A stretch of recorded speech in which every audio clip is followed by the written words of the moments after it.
On va faire simple, l'hypertension artérielle dans la diaspora congolaise.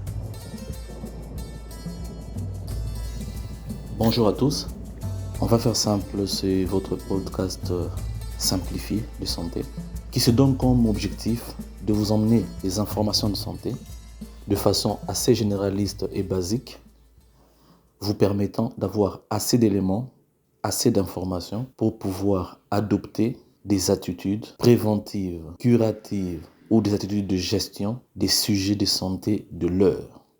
Le but, c'est vraiment de faire en sorte que vous ayez assez d'informations pour ne pas être dans le noir, que vous ayez assez d'informations pour pouvoir prendre des bonnes décisions.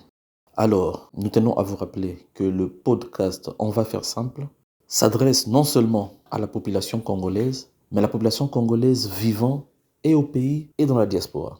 Voilà pourquoi au fil des numéros, vous aurez des sujets qui intéressent soit la diaspora, soit la population congolaise au pays et d'autres même qui intéresseraient d'autres sujets africains. Nous sommes vraiment dans la gestion communautaire, nous sommes vraiment dans la compréhension généraliste. Le but est que vous ayez assez d'informations pour prendre les bonnes décisions, pour adopter les meilleures attitudes, les bonnes attitudes. Nous allons donc parler de l'hypertension artérielle dans le monde de la diaspora. Alors, à la base, ce que vous devez retenir de l'hypertension artérielle, c'est que c'est actuellement une maladie qui est considérée comme un problème de santé publique. Donc, les cas d'hypertension artérielle sont généralisés dans le monde entier. Cependant, plusieurs sociétés savantes ont fait des études et ont découvert que la prévalence de l'hypertension artérielle était plus importante chez les populations noires que chez les populations blanches. Qu'est-ce que cela veut dire? Cela veut juste dire que dans une population donnée, les noirs sont plus sujets à faire de l'hypertension artérielle que les blancs. Aux États-Unis, la prévalence de l'hypertension artérielle chez le blanc est de 20%, voire moins, tandis que la prévalence chez les noirs est au-delà de 35%, 45% pour certains États. En Suisse, des sociétés savantes suisses, notamment la Société de cardiologie de Suisse, l'Université de Genève, montrent que l'hypertension artérielle en Suisse est plus élevée chez les Noirs avec une prévalence allant au-delà de 30%, alors que chez les Blancs, elle avait une prévalence de moins de 20%. Donc, si on considère tous les autres pays, on trouve que les chiffres se recoupent à peu près. On est donc sur une prévalence de 10 à 25% chez les Blancs et une prévalence de 30 à 50% même chez les Noirs.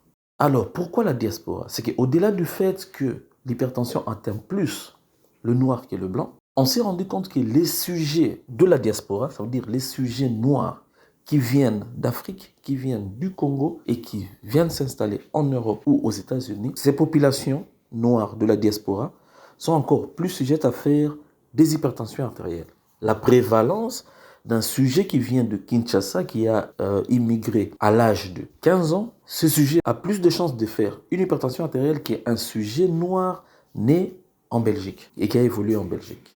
Je ne sais pas si la différence est saisie. Ça veut dire que la prévalence chez les populations immigrées, chez les populations noires immigrées, qu'on appelle aujourd'hui population de la diaspora, leur prévalence en hypertension artérielle est plus élevée que celle des populations noires nées et grandies en Belgique et en France. Et des études sont en train d'être menées, des études plus poussées auxquelles nous avons eu accès et d'autres que nous avons menées nous-mêmes.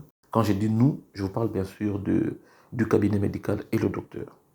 Le podcast simplifié, on va faire simple, est un podcast de la firme médicale, du cabinet médical et le docteur pour donner des informations simplifiées de santé permettant à ce patient, aux gens qui côtoient, qui fréquentent son site et fréquentent ses pages sociales, de pouvoir avoir des informations clés, des informations basiques généralistes pour prendre les meilleures décisions, pour adopter les meilleures attitudes. Voilà.